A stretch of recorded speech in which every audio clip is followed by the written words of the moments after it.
There was a treatment protocol called NG163, which was basically an end-of-life protocol which was put in place in care homes. And there was thousands of extra deaths that happened in our care homes during lockdown.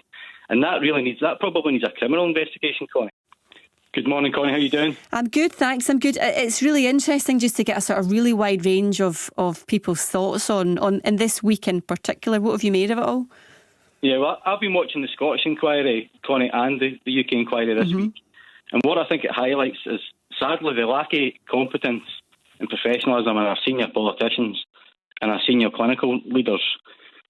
And again, a lot of people have said this, I don't want to focus on the WhatsApp messaging, because I think if the media focuses on that theatre, we miss the bigger picture. And the bigger picture for me is, what were the harms that were caused by the lockdown, specifically in care homes and to our school children in school? And that's the answer, I guess, that the inquiry is trying to get to the bottom of, isn't it?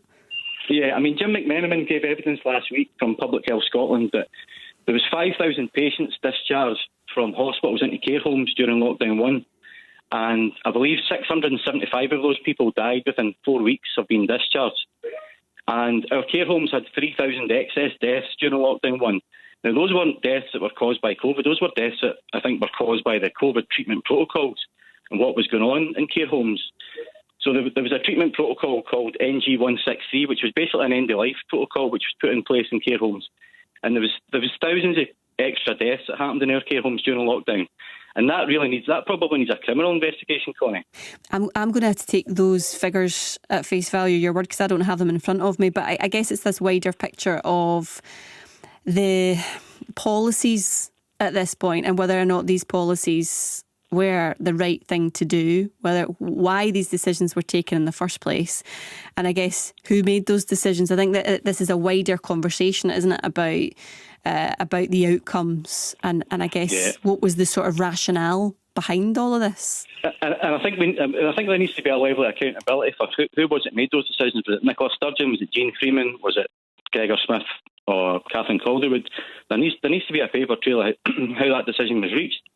Because those are genuine deaths, and those figures are all out of Public Health Scotland, like I said, Connie, so they're all there. Yeah. I can just finish quickly on the schools as well. We masked our children in schools for 2 years, and I called you in a couple of years ago to speak about this, because I exempted my kids from wearing the masks. But we did not mask the children in England or the rest of the UK. And when you see what's came out from Liz Lloyd and Sturgeon's messages this week, it's clear that they were using political upmanship, and they were changing policies just to be different from England, or so they could have a rammy with Boris. Now, I wasn't having my kids wearing masks in class anyway, but there was clearly no evidence for the kids to wear masks in class.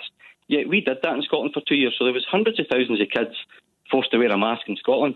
And the damage that was done to our children during lockdown, with their education, with their physical and their mental well-being, I mean, the damage done, I believe, from lockdowns will far outweigh the damage that was caused by COVID when you take this to the end of time.